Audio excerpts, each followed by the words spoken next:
hariiroon abbaa manaa fi haadha manaa gidduu jiru, seerri gaa'ilaa abbaa manaa haadha manaatti hidhu, jaalalli abbaa manaa fi haadha manaa gidduu jiraachuu qabu dhimma dhoksaa gadi fagoo of keessaa qabu akka ta'e Phaawulos ergaasaa gara Efesoonitti barreesse boqonnaa 5:32 irratti akkas jedha.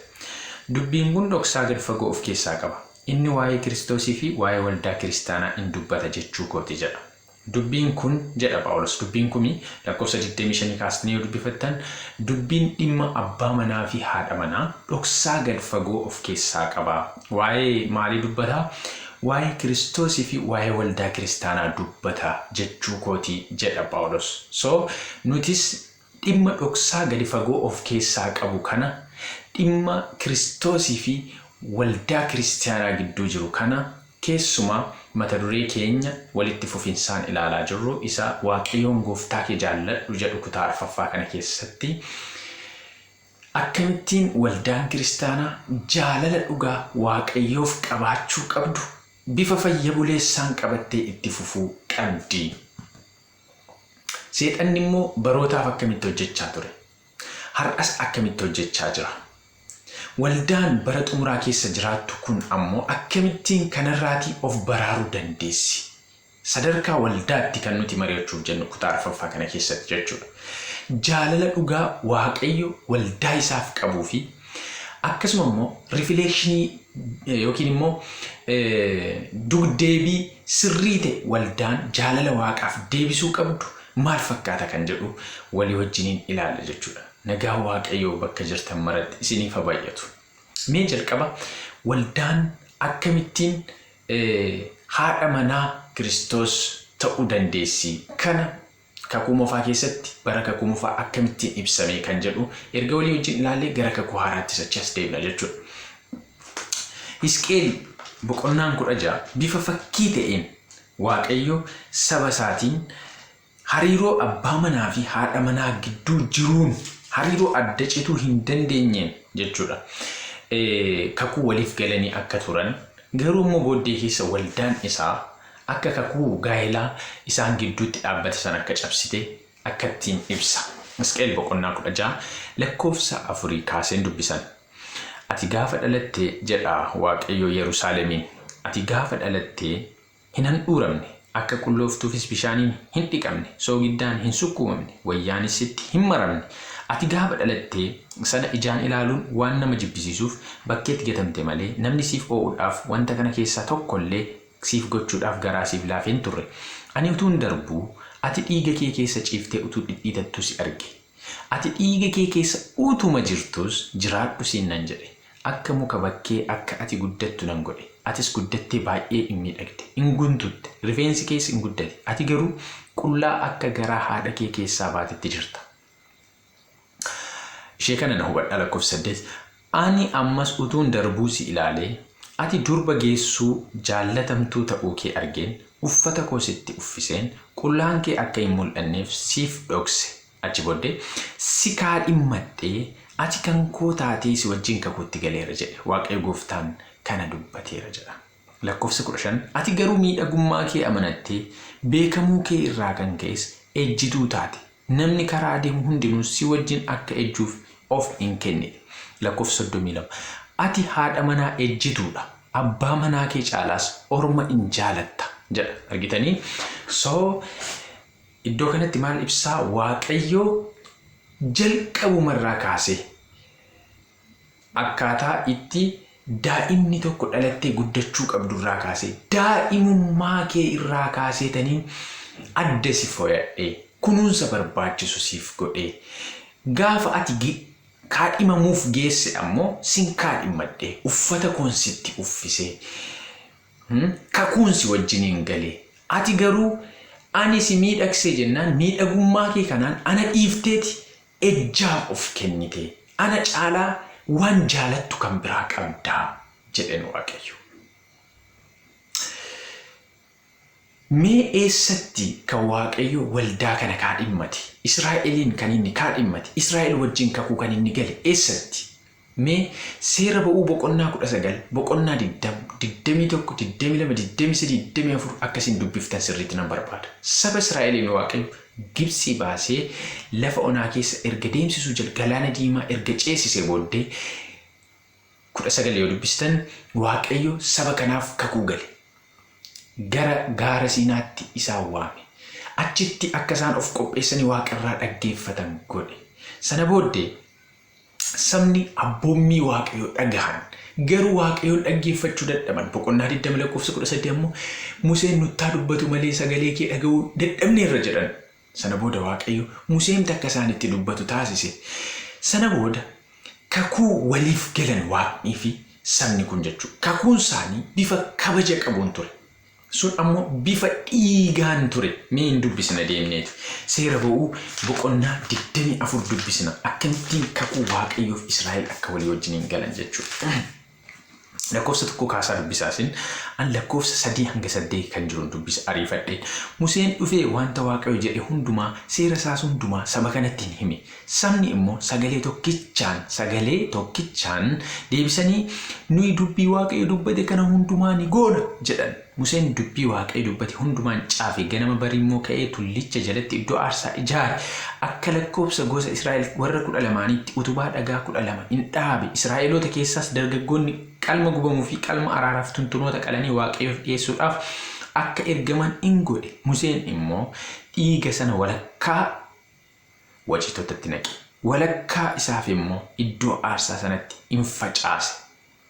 Yommus macaafa kakuu sanaa fuudhee akka sabni sun dhaga'utti dubbisee isaan immoo wanta Waaqayyo dubbate hundumaan dhageenyan goona jedhan. Sana booda dhaggeeffata lakkoofsa 8. Museen dhiigicha fuudhee namootatti facaase. Ilaa dhiiga kakuu isa Waaqayyo akka dubbii kana hundumaatti isiniif dhaabe jedha. Argitanii akkamitti bifa ulfina qabeessaan hariiroo addaa kakuun Waaqaaf saba gidduutti akkamittiin akka dhaabbate hariiroo dhiigaan dhaabbate jechuudha. Yoo isin kakuu koo kana eegdan lakkoofsa 19 irratti boqonnaa 19 lakkoofsa 5 irratti biyyi lafaa guutummaatti kan koo waan ta'eef isin anaaf yoo dhageessan kakuu koos yoo eegdan saba hundumaa keessaas addumaan dhuunfaa koo taatu. Isin luboota mootii Waaqaaf lafaati. Saba qulqullaa'aanaaf hin taatu jedhii himi saba Israa'elitti kanatti dubbattu isa kana. Kakuu dhiigaan dhaabbate kana keessuma abboommiin kurnan giddu galeessa kakuu kanaati.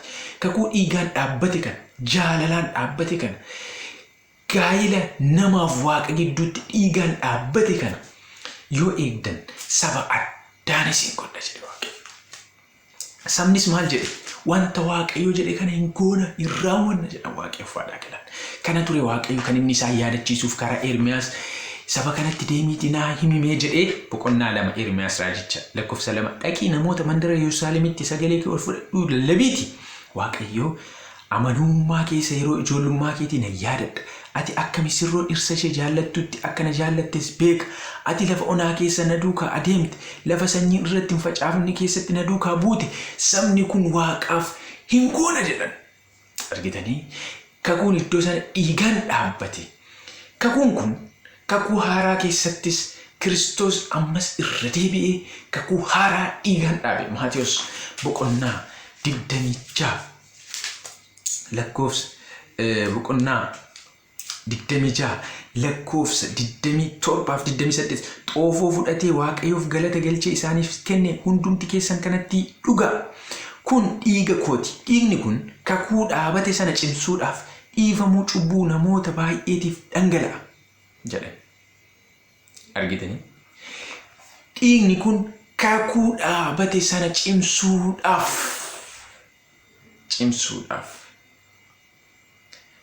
namoota baay'ee dhiifamuu cubbuu argamsiisuudhaaf hin lola'a hin dhangala'a jedhe. Argitanii? Kakuu akkas dhiigaan dhaabatetu kakuu adda cituu hin dandeenye. Gaa'illi dhimma baay'ee cimaadha. Gaa'illi adda cituu hin danda'u. Haala lama keessatti qofa kan gaa'illi adda cituu danda'u. Macaafni keenya kana kan Yesuus Maatiyos boqonnaa 5 lakkoofsa 32 irratti akkas jedha. Ani garuu isinittan hima yoo isheen ejjite malee namni haadha manaa isaa baasu akka isheen ejjitu hin godha. Namni dubartii gadhiifamte fuudhu in ejja. Yoo isheen ejjite malee haadha manaa baasuu hin danda'u. Yoo isheen ejjite garuu baasuu hin danda'amu jechuudha. Akkasuma immoo boqonnaa 19 irra deebi'ee Yesuus akkas jedha. Boqonnaa 19 lakkoofsa 9 ani isinittan hima yoo isheen ejjite malee namni haadha manaa isaa baasee kan biraa fuudhe in ejja isaaniin jedha. Argitanii? dhiirris haadha manaasaa baasee kan biraa fuudhuu hin danda'u yoo isheen ejjite irraan kanaaf yoo inni ejje irraan kanaaf. Qabxiin inni lammaffaan du'a. Roomee boqonnaa 7 lakkoofsa 2-3 kana jala muree nu dubbata. Akkas jedha. Fakkeenyaaf dubartiin heerumte tokko hamma abbaan manaa ishee jirutti duwwaatti seeraan itti hidhamtee jirti. Abbaan manaa ishee yoo du'e garuu seera isatti ittiin abbaa manaa ishee sanatti hidhamteetti hiikamuu isheeti. Argitanii? So kana lamaan qofa keessatti abbaan manaa fi haadha manaa garaagara ba'uu kan danda'a. Yoo ejjaa fi yoo du'aa qofa jechuudha. Argitanii? So sabni kun Waaqayyo hariiroo adda ta'e, hariiroo cimaa ta'e gaa'ela gidduu jiruun hariiroo isaaf saba isaa gidduu jiruun ibsa Waaqayyo. Argitanii? Akkasitti ibsa Waaqayyo. Garuu Ermiyaas boqonnaa 2 Waaqayyo yeroo ijoollummaa keetti na wajjin turte jedheeti lakkoofsa 32 irratti immoo durbi mi'a miidhagina ishee ni irraanfattiire, misirroon mi'a ittiin naqatamte ni irraanfattiire. Sabni koo garuu bara lakkoofsa hin qabneef ani irraanfate. Argitanii? Amma gaa Waaqayyo maal wal bira qabaa jira? Akkaataa ittiin jaalala misirroo fi dhirsa misirroo gidduu jiru. Keessumaa milikinni addaa kaadhimamuu fakkeenyaaf kaadhimaan tokko ittiin beekamtu yoomiyyuu hin dagatamu. Garuu sabni kun na irraanfate. Milikitaan isaaf kenna. Kakuun ani isaaniif dagatan. Achi booddee gaa'elli keenya adda citee jedhe Waaqayyo. Nee boqonnaa 3 lakkoofsa 8 irratti akkas jedha. Ani Israa'eliin sababii ejjummaa isheetiif caaffata isheen ittiin baatu kenneefi gannan dhiise. Haa ta'uyyuu malee obboleettiin ishee Yihuudaan isheen hin amanamne utuma kana argituu dhaqxee hin ejjite. Argitanii? Amma Waaqayyo jaalala jalqabaa akkasittiin walitti dhufan kan erga ibse booddee keessa amanamummaa dhabuu ishee irraan kan ka'e sababii ejjaan ishee hiike jedhe Waaqayyo. Ishee hiike Israa'eliin. So amma argitanii walumaa galatti garuu Waaqayyoo fi waldaa isaa gidduu hariiroo akkamitti jira? Hariiroo abbaa manummaa fi haadha manummaatu jira jechuudha. Kun ammoo tokko haati manaa fi abbaan manaa foon tokko gargar hin ba'an. Akkasuma abbaan manaa mee akkaataa itti Phaawulos ibse sana iddoo Efesoon boqonnaa 5 lakkoofsa 25 kaasee akkas jedha. Kiristoos akkuma waldaa kiristaanaa jaallate waldaadhaafis dabarsee of kenne akkasuma abbaan manaas haadha manaasaa haa jaallatu. Waldaan kiristaanaa Waaqayyo biratti fudhatamtuu akka taatutti Kiristoos karaa dubbii isaatii bishaaniin dhiquudhaan isheen qulleessa. Waldaan xuriif dirmammuun wanti kan fakkaatus utuu irratti hin argamiin fudhatamtuu mudaa kan hin qabne godhee ulfinaan ol dura ishee dhaabuuf jira. Akkasuma immoo abbaan manaa akkuma dhagna ofiisaa jaallatutti haadha manaa isaa jaallachuun hin ta'aaf. Namni haadha manaa isaa jaallatu ofiisaan jaallata. Namni foon isaa isas hin soora. Hin dhimmaaf malee takkaa foon isaa jibbee hin beeku. Kiristoos waldaadhaaf akkasuma godhe. Nuyi bu'aa dhagna Kiristoos. Caaffanni qulqullaa'aan sababii kanaaf dhiirri abbaa isaa fi haadha isaa hin dhiisa haadha manaa isaatti hin maxxana isaan lachanuu foon tokko hin ta'u hin jedha. Dubbiin kun dhoksaa gad fagoo of keessaa qaba. Inni waa'ee Kiristoosiif waa'ee waldaa kiristaanaa hin dubbata jechuu kooti. Dubbiin kun isinis immoo hin ilaala jedhee itti fufa Phaawulos. Argitanii dubbiin Kiristoos jaalala guddaa waldaaf qabuuf jecha jaalala guddaa haadha warraa isaaf qabuuf jecha lubbuu isaa iyyuu dabarseetu kennee jaalala guddaatu haadha manaaf abbaa manaa gidduu jira. Sababni isaa isaan foon tokko argitanii. So Kiristoos lubbuu isaa kennee waldaa kana jaalate yoo ta'e waldaan isaas lubbuu ishee kennitee Waaqayyoon jaalachuu qabdi. Kakuu moofaa keessatti bara kakuu moofaa saba Israa'eliin ejjummaaf yeroo himatu Waaqayyo maaltu ture achi keessatti kan jedhu ejjummaa akkamiitii kan jedhudha kan beekamuu qabu. Waldaan hin ejjite jechuun maal jechuudha? Dubartiin tokko hin ejjite jechuun macaafni keenya Roomee boqonnaa 7 keessatti dubartiin tokko hin ejjite jechuun akkas jedha. Roomee boqonnaa 7 lakkoofsa 3 egaa akka kanatti abbaan manaa ishee utuma jiru dhiira biraa wajjin yoo jiraatte ejjituu jedhamti. Argitanii? Akkamitti yoo jiraatte abbaan manaa ishee utuma jiru dhiira biraa wajjin yoo jiraatte isheen ejjituu jedhamti. So waldaan kiristaanaas abbaan manaa ishee Waaqayyoo ta'u jiru Waaqayyoon dhiiftee Waaqayyolii kan biraatti hidhate yoo qabaatte isheen maal jedhamti? Ejjituu jedhamti jechuudha. Dhaggeeffadhaa. Hisqeel boqonnaa 16 akkas jedha. Lakkoofsa 16 dubbisa. Wayyaa kee keessaa muraasa fuutee galma itti Waaqayyolii tolfamoo waaqessuudhaan ejjitu qalamii garaa garaatiin miidhagfatte. Wanta akkasii kun ta'uun irra hin turre. Gara fuula duraatti ta'uun irra hin jiru. Akkasuma mi'a miidhagummaa isa warqeef meetii koo irraa hojjetame isa ba'eessa ani siif kenne sana fuutee bifa fakkeenya dhiirotaa tolfattee isaanii wajjin ejjite. Ejji saba Israa'el asitti akkamitti ibsame jechuudha. Waldaan kiristaanaa haati warraa Kiristoos akkamitti ejjaa jirti jechuudha. Kiristoosiin utuu inni jiru isa dhiifteeti qaama kan biraa wajjin hariiroo waaqeffannaa uumte jechuudha. Argitanii waldaan Waaqayyoon dhiiste hariiroo waaqeffannaa qaama kan biraa wajjin qabaachuu gaafa jalqabdu gaafa sana ejjummaa jalqabde jechuudha. Argitanii? So bara kakuu haaraa keessattis Waaqayyo yeroo akkasii maaltu hin jiru jechuudha. Abbaa manaa fi haadha manaa gidduu jaalalli hin jiru jechuudha. Haati mana abbaa manaa ishee caalaatti maal jedheen doom Hisqeel boqonnaa 16 lakkoofsa 30 ati haadha manaa ejjituudha abbaa manaa kee caalaas orma jaallatta. Isinii galee amma mata dureen keenya mata duree jaalalaati. Waldaan jaalala dhugaa Waaqaaf qabaachuu qabdiidha. Amma garuu waldaan Waaqa caalaatti eenyuun jaalachaa jirti jechuudha. Qaama kan biraa qaama waaqeffattu jaalachaa jirti jechuudha. Argitanii? Waldaan kakuu haaraa maaliin himatamte beektu? Mee mul'ata boqonnaa mul'ata Yohaannis boqonnaan 2 waldaa Efesooniin maal jedha? Waldaa Efesooniin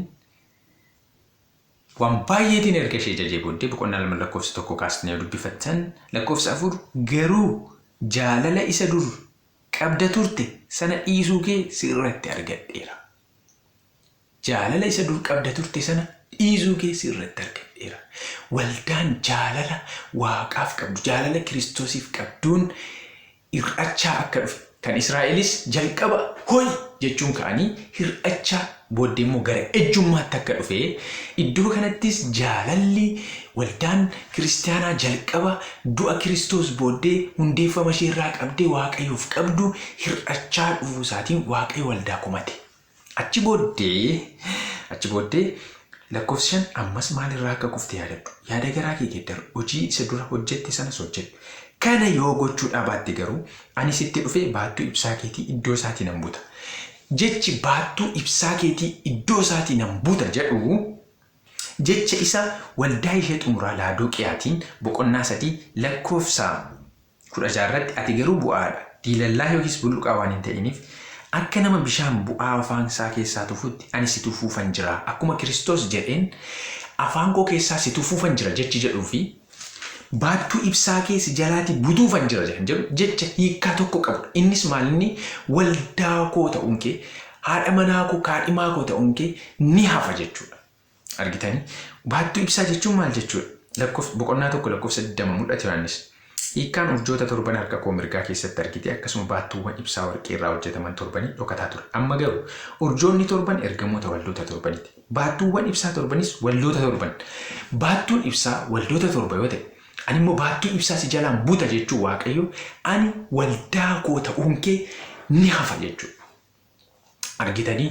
So waldaan kiristaanaas jalqabuma hundeeffama ishee irraa kaastee wal'aansoo kakuu haaraa jechuudha. Kan kakuu haaraas hundeeffamuma ishee irraa kaastee wal'aansoo sabni Israa'el jalqabuma gochaa turan sana keessa dabarsuu jalqabde. Macaafni qulqulluu keenya kana akkaataa inni itti ibsuun akkasiin hubattan barbaada. Saba Israa'el ilaalchisee mee macaafa Iyyaasuu fi macaafa abboota firdii ilaala. Hedduu ajaa'ibsiifadheera yeroo kutaalee kana lamaan dubbise jechuudha. Kitaabonni seenaa jiran hundumaa Saamu'eel mootota seenaa baraa dubbisaa. Mootiin tokkoon ka'e Waaqayyoof aarsaa dhiyeesse, galma Waaqayyoo ijaare, sabnis amaname, waggaa hedduuf nagaan jiraatan. Achiin booddee mootichi hin du'e. Ammoo mootiin kan biraan ka'e, inni immoo waaqa tolfamaa ijaare, sabnis waaqa tolfamaaf sagadan, Waaqayyo garbummaatti isaan kenne. Achi booddee mootiin tokko hin ka'e, sabnis mana Waaqayyoof ijaare, sabnis Waaqayyoof amanaman, sabni nagaatti jiraate, bilisummaan argame. Achi mootummaan tokko hin ka'e, waaqa tolfamaaf mana ijaare, achiin sabnis waaqa tolfamaaf sagadan, gabrummaatti darbe. Irra deddeebi'uutiin wanti akkasii jechuudha. Irra deddeebi'uutiin takkaa waaqaaf amanamu, takkaa hin kufu, takkaa hin ka'u, takkaa hin kufu. Waaqayyo garuu amanamaa ture sana hunduma keessatti argitanii. Ermiyaas boqonnaan 3 otoo isiniif dubbisiin kan ani hin hafne Waaqayyo akkas jedhe saba kanaan lakkoofsa 1. Waaqayyo namni tokko haadha manaasaa yoo baase isheenis baatee nama biraatti erga heerumte namichi deebishee ishee galfachuu hin danda'are kana yoo godhe biyyichi baay'een xuraa'aa mitiire ati garuu warra si jaallatan warra baay'ee wajjin ejjiteetta ammoo gara kootti deebi'uu hin barbaaddaare. Achiin booddee lakkoofsa 11 ammas Waaqayyo natti dubbate. Yihudaa ishee nama namne irra Israa'el ishee ana Waaqayyo irraa garagaltu qajeeltudha. Egaa dhaqi dubbii kana biyya gara bitaatti dubbadhu yaa Israa'el ishee ana Waaqayyo irraa garagalte.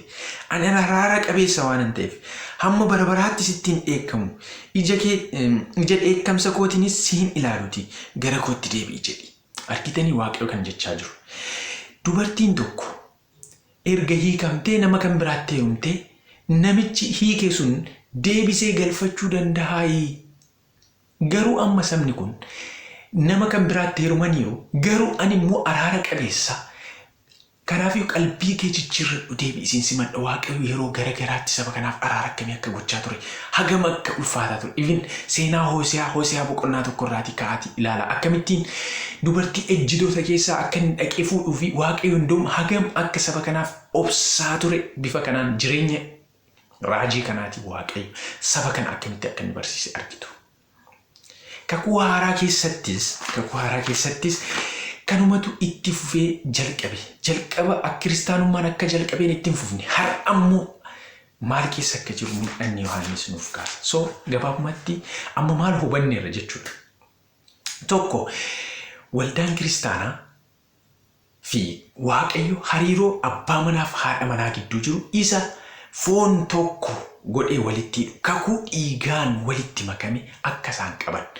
Fakkeenya haadha manaa fi abbaa manaa fakkeenya Waaqayyoof waldaa kiristaanaa akka inni ta'e. Gaa'ellis ulfina kan qabuu fi akkasuma immoo waldaan kiristaanaa Waaqayyoof amanamuu kan qabdu akka isheen taate. Hariiroo ormoota wajjin taasistu keessatti waldaan kiristaanaa eeggannoo kamiyyuu gochuu kan qabdu akka isheen taate. Iddoo kanarraa baranneerra jechuudha. Karaa kan biraa immoo meen ilaalla mul'ata Yohaannis keessatti immoo ammas bifa dubartiitiin Waaqayyo ammas ergaa nutti himuu qaba. Mul'ata Yohaannis boqonnaa 12 keessatti dubartii tokko argina. Dubartiin kun nama ajaa'ibdi. Akkas jedha. Boqonnaa 12 mul'ata Yohaannis tokko wanti guddaan dinqisiisaan tokko Waaqa keessatti hin argame. Dubartiin biiftuu uffattee ji'a miila jala kaa'attee gonfoo urjoota 12 mataa isheerraa qabdu tokko mul'atte. Isheen ulfa turte ciniinsuu da'umsaatiinis dhiphattee ni jette. Wanti dinqisiisaan biraa tokko Waaqa keessatti hin argame. Inni immoo bineensa akka jawwee guddaa diimaa biluu mataa 7 gaanfa 10 mataa isaa 7 irratti wanta akka gonfoo 7 qabu ture. Eegeen isaa urjoota Waaqa keessaa jiran harka 3 keessaa harka 1 hadhaa'ee lafatti gadi hin darbate. Bineensa akka jawwee sunis yeroo dubartittiin deessuu mucaa ishee liqimsuudhaaf jedhee ishee da'uuf jettu sana dura hin dhaabate. Amma gaa dubartiin tokko dubartii qulqullooftuu mi'a samii keessa jiruun kan faayamte. Dubartiin kun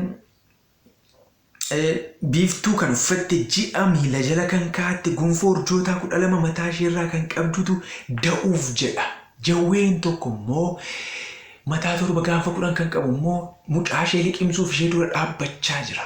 Dubartiin kun garuu ulfa hin deenye hamma iddoo kanaatti amma egaa akka hubannetti ergaan kun waldaa kiristaanaa kakuu moofaa ishee Kiristoosiin da'uuf jettu. Ishee Kiristoosiin da'uuf jettu ibsa jechuudha. Argitanii? Achi booddee lakkoofsa 5 isheen ilma saba hundumaa siiqqee sibiilaatiin tiksuuf jedhu hundeesse. Ilmi ishee garuu gara Waaqayyootti gara teessoo isaatti ol hin butame. Dubartittiin immoo lafa onaatti hin baqatte. Achitti iddoo Waaqayyo akka isheen guyyaa 1260 waan ittiin jiraattu argattuuf qopheesse qabdi turte. Itti fuftanii yoo dubbifatan jawween kun daabiloos akka inni ta'e. Achiin dubartiin amma balaliitee baqachaa jirtu kun immoo waldaa kakuu haaraa ari'annaan du'a Kiristoos booddee erga inni gara samaa'itti ol bahee booddee akkas jedhamti ilmi ishee gara Waaqayyootti gara teessoo isaatti ol hin butame. Dubartittiin immoo baqatte. Erga Yesuus gara samiitti ol bahee booddee waldaa kiristaanaa ari'annaa hedduutu ga'e. Achiin booddee jaarraa dukkanaa waggaa 1260 akka raajii macaafa qulqulluutti akka guyyaa raajiitti waggaa 1260 bara dhaloota Kiristoos booddee 538 hanga 1798 bara bulchiinsa Phaaphaasota waldaan kiristaanaa ari'annaa guddaa isheerra ga'een gara lafa onaatti akka isheen baqatte sanadha kan inni kaasu jechuudha. Dubartiin kun dubartii waldaa qulqullooftuu ari'annaan isheerra ga'e. Maaliif isheerra ga'e? Qulqullummaa ishee qabattee waan jirtuuf isheerra ga'e. Achi booddee qulqullummaan ishee kun akkamittiin ibsame lakkoofsa 17 irratti akkas jedha. Yommus bineensichi akka jawwee sun dubartittii sanatti aare sanyii ishee warra kaanitti lola kaasuu dhaqe. Isaanis warra abboommii Waaqayyoo eeganiif isa Yesuus dhugaa bahetti warra jabaatanidha. Argitanii waldaan kun amalli isheen ittiin beekamtu sanyii ishees kan ittiin beekaman abboommii Waaqayyoo kan eegan isa Yesuus dhugaa bahetti kan jabaatan. So waldaan dhugaan har'allee kan isheen ittiin beekamtu abboommii Waaqayyoo ol kaasuudhaan jaalala dhugaa kakuu dhiigaan gaara Siinaa irratti isheetti kenname san otoo hin dagatiin kakuu dhiigaan fannoo irratti isheetti kenname san otoo hin dagatiin jaalala dhugaa Waaqayyoof qabdu ammallee kan ibsitu waldaan kiristaanaa akkas. Dubartiin kan biraan garuu ammas jirti. Boqonnaa 17 keessatti mul'ate Yohaannis keessatti. Isheenis dubartiidhuma yaa saba Waaqaa.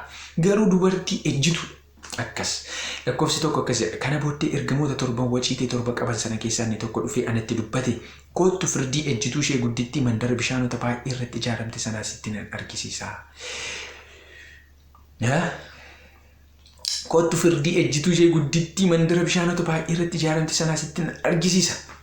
Mootonni biyya lafaa kanaa ishee wajjin ejjaniiru. Daadhii wayinii halalummaa isheetti warri lafa irra jiraatan machaaniiru jedhe.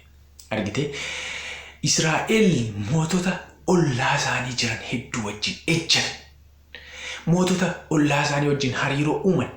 Waaqayyo ol isaan kaase. Sana booddee isaan baay'ee beekaman. Sababii kanarraan mootota dachee wajjiniin hariiroo uuman ejjummaa waaqa tolfamaa waaqessu jalqaban. Amma iddoo kanattis dubartiin kakuu haaraa keessa jirtu kun ammas ejjummaa shaakalte. Isheen mootota biyya lafaa kanaa wajjin ejjite. Isheen mandara bishaan baay'ee irratti ijaaramtedha. Boqonnaan kun lakkoofsi 15 bishaan isheen irratti ijaaramte saba baay'ee nama baay'ee tuuta baay'ee jechuutiin addunyaawaa kan taate ejjituu guddittii jedhee ishee kaasa jechuudha macaafni qulqulluu. Bifa kan biraatiin immoo ishee ibsa macaafni qulqulluu lakkoofsa 4. Dubartittiin uffata dhiilgee diimaa biluu uffattee warqee dhiigaaf callee gatii jabeeyyii naqattee kubbaayyaa warqee wanta ciggaasaaf xuraa'ummaa halalummaa isheetiin guutee harkatti qabattee turte. Lakkoofsa 5 nan barbaade. Maqaa dhokataan Baabiloon guddittii haadha ejjitootaaf wanta ciggaasaa biyya lafaa jedhu tokko immoo adda isheetti caafamee ture. Isheen kun haadha ejjitootaa jedhamti. Baabiloon guddittii jedhamti.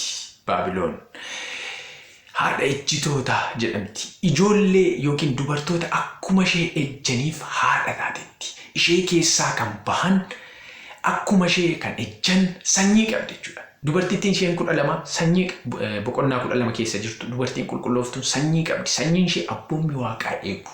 Isa Yesuus dhugaa bahetti jabaatu. Isheen kunis sanyii qabdi. Isheen ejjituudha. Ishee keessaa kan bahanis akkuma ishee ejju jechuudha. Kunis waldaa kiristaanaati obboloota. Waldaa kiristaanaati. Dhaggeeffadhaa. Isheen sun lafa onaatti baqatte. Akkasuma boqonnaan 17 lakkoofsa 3 iddoon itti Yohaannis arge eessa? Lakkoofsa 3 hafuuraan ol na fuudhee gara lafa onaatti na geesse achitti dubartii bineensa bildiimaa tokko irra teessu nan arge. Maqaan ulfina Waaqayyoon arrabsuudhaaf kennaman isarra guutanii turan. Macaafa qulqulluu keessatti qoraa ilaala. Dubartiin kan isheen bakka buutu waldaa kiristaanaati. Waldaa Waaqayyooti. Garuu isheen kun ejjitu mootota lafaa wajjin ejjiteetti. Yaa dhaggeeffattoota mee tilmaama waldaan raajota lakkoofsa 6 dubbisa. Raajota Waaqayyoo ari'achuun beekamte. Mootota addunyaa kana wajjin hariiroo cimaa qabdu. Ishee keessaa immoo ilmaan dubartoonni hedduun waldaan hedduun kan ba'an. Eeyyuu isheen jettanii yaaddu. Kaatolik. Ejjummaa isheetiin kan beekamte. Pirootestaantonni hundumtuu ishee keessaa bahan. Argitanii ishee keessaa bahan baroota keessatti garuu Waaqayyo hambaa qaba ture. Kan barsiisa kaatolikii morman sanyiin dubartittii ishee qullooftu sun baroota keessa turan abboommi Waaqaaf kan dhaabbatan. Dubartittiin kun garuu argitanii kanaafidha kaatolikiin abboommi kurnan irratti dalga kan isheen hojjetteef. Macaafni qulqulluu ejjituu jedhee kaa ishee keessaa kan baanis ejjummaatiin beekamu. Argitanii kun immoo akkamitti beekama? Abboommiin kurnan seera boqonnaa 20 keessatti ibsame sun abboommiin tokkoffaa waaqa kan biraa ana biratti hin qabaatin jedha. Garuu asitti waaqa kan biraatu jira. Sababni isaa waaqa malee namni cubbuu hin dhiisu. Garuu Phaaphaasiin cubbuu dhiisuudhaaf aangoo akka qabu iddoo kanatti ibsaa jira. Abboommiin lammaffaan bifa fakkeenyaatti sagadinaa jedha. Isaan bifa fakkeenyaatti sagadu. Abboommii lammaffaa kanaaf iddoo isaatii balleessanii jiru. Dhaqaa dubbisaa. Seera kurnan kan kaatolikii abboommii isa kurnaffaa bakka lamatti qoodanii haadha manaa obboleessa kee hin hawwiin qabeenya obboleessa kee hin hawwiin jedhan. Hin hawwiin garuu bifa fakkeenyaatti hin sagadiin hin tolfatiin ishee jettu sana balleessan. Sababni isaa bifa fakkeenyaatti sagadu waan ta'eef. Abboommii isa arfaffaa isa guyyaa sanbataa qulqullatti eeguudhaaf yaadadhu guyyaa torbaffaa immoo boqodhu jedhu sanbata duraarraa gara dilbataatti jijjiiran. Sana booddee sanaan har'ayyuu dhaaddachaa jiru. Argitanii pirootestaantonni hundi adventistii guyyaa torbaffaa irraa kan hafe warri dilbata akka guyyaa torbaffaatti kabajan akka sanbataatti kabajan ammallee taanaan hordoftoota eenyuti? Hordoftoota kaatolikiiti. Hordoftoota macaafa qulqulluu miti. Sababni isaa maaliif? Macaafa qulqulluutu jala mureekaa guyyaa torbaffaa boqodhaa lakkii jette isheen immoo. Maaliif akkas goote? Waaqayyoon nuuf ibsu. Kana sirriitti qorachuun hin barbaachisa. Waldaan Waaqaa akkas gochuun qabdu. Hisqeel boqonnaan 8 akkas jedhaayu. Lakkoofsa 5 irraan kaasee dubbisa. Inni yommus anaan Hisqeeliin yaa mucaa namaa ati mee gara bitaatti ol ilaali jedhe. Ani kanarratti gara bitaatti ol ilaalee balbala iddoo aarsaa harka bitaatti fakkeenya isaniif inaafa Waaqayyoo kaasuu nan arge. Ammas anaan yaa mucaa namaa wanta isaan hojjechaa jiran argitaa? Mana qulqullummaa koorraa na fageessuudhaaf wanta ciggaa isaa gurguddaa manni Israa'el asitti hojjechaa jiru kan argitaa? Ati garuu si'achi iyyuu wanta ciggaa isaa kanarra caalu arguuf jetta jedhe. Sana booddee waan baay'ee itti mul'ise Waaqayyo. Sana booda inni xumuraa garuu lakkoofsa 14 kaasee kan jiru akkas jedha. Kana booddee inni gara balbala karra mana Waaqayyoo isa gara bitaatti na geesse. Anis dubartoota achi taa'anii tamus Waaqayyoo tolfamaa isaaniif boo'an nan arge. Amma sanaan ati kan argiteettaa yaa mucaa namaa ati si'achi iyyuu wanta ciggaa isaa kanarra caalu arguuf jirta jedhe. Waaqa tolfamaaf sagadu. Isheen itti fufee inni xumuraa akkas. Innis gara oobdii mana Waaqayyoo isa gara keessaatti na geesse. Kunoo akka namoota 25 kan ta'an achi keessa kan jiran achi balbala mana qulqullummaa dura gordaafoo fi iddoo aarsaa gidduu dhaabatanii gara mana qulqullummaatti dugda gatanii gara ba'a biiftuutti immoo garagalanii aduudhaaf hin sagadu turan. Aduuf sagadu isa xumuraatti ture. Kanaaf ani Waaqayyo jedha itti fufee yommus inni anaan kana argiteettaa yaa mucaa namaa manni Yihuudaa asitti wanta ciggaa isaa hojjechuun isaa kun dubbii salphaadhaare kunoo biyyicha humnaan namarratti ka'uudhaan guutanii itti dabalaniis ana aarsuun damee muka sanas funyaan isaanitti qabachuun hin taare. Kanaafis ani dheekkamsaan isaarratti nan hojjedha garaan koo hin oo'u hin hilu utuma isaan sagalee guddaadhaan gara kootti iyyaniyyuu ani isaaniif hin dhaga'u jedha. Argitanii inni xumuraa aduuf sagadudha. Sana booddee dheekkamsa Waaqayyoof taate jechuudha. Argitanii har'as guyyaa aduurraa kan sagadaa jirtu waldaan kiristaanaa Sunday guyyaa aduu waa'ee guyyaa miti wantichi garuu maaliif guyyaan sun filameedha yaa obboloota. Guyyaan inni Waaqayyo file dhiifamee guyyaa aduu maaliif filameedha? Asitti inni xuuraa aduuf sagaduu ture. Eessaa dhufee guyyaa sanatti sagaduun kan jedhu akkasin hubattan nan barbaada. Sana booddee boqonnaan 9 Kiroonikil bifa adda ta'een jechuudha. Sabni Waaqayyoo yeroo mallattaa'an achi booddee mallattoo booddee immoo dha'icha akka dhufutti fufachuudha. Waamichi ani dhiyeessu ammallee taanaan waldaan Waaqaa dachee kanarra abboommi Waaqaa qabattee kan jirtu. Waaqayyoof amanamtee kan jirtu.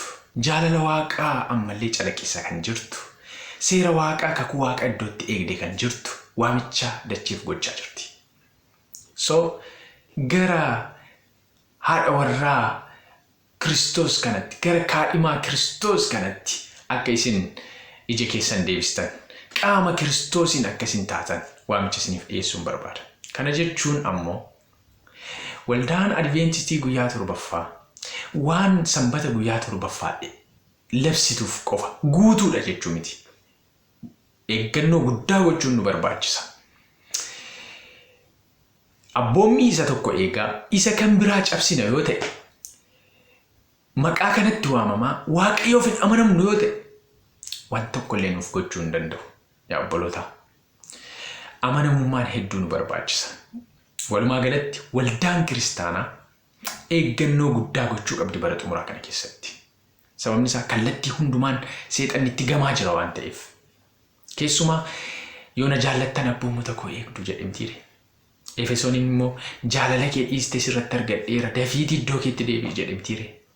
Jaalalli waldaan Waaqaa Waaqayyoof qabdu seera Waaqaa eeguutiin, kakuu ishee iddootti eeguutiin ibsamuu qaba jechuudha.